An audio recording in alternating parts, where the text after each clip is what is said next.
Okay, so we've sent out some pictures to people over the last week. It's for spring beans, and over the next few weeks, people are out and about and they're going to be seeing a lot of various colours. One that we're used to seeing is this one here. It's called Ascochyta. It has pycnidia inside in it.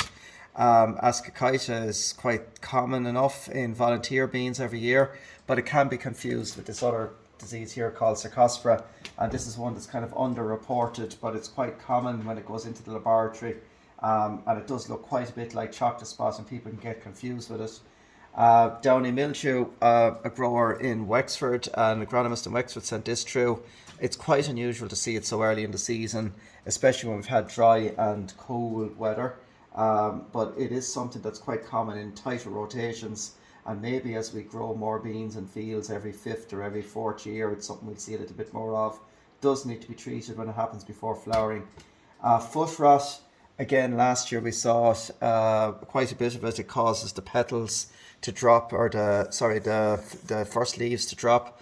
You can see the roots are affected there, and it is, again, it's something that can be a little bit more difficult to diagnose. But when you dig up the plant, you can see this fusarium foot rot. Again, it's spread out of the soil. Lastly, then we have some hormonal damage.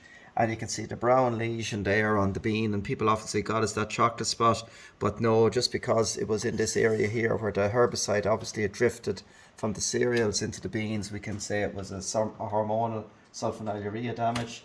And lastly then, this is something that we see every now and again. It's ozone damage, and you can see the black spots on the leaves. It's quite common, or sorry, it's quite distinct looking.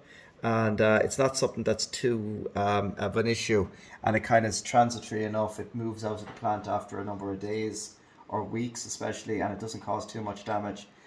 So look, all of this is already after going out to people already, and we have a few comments as well on it.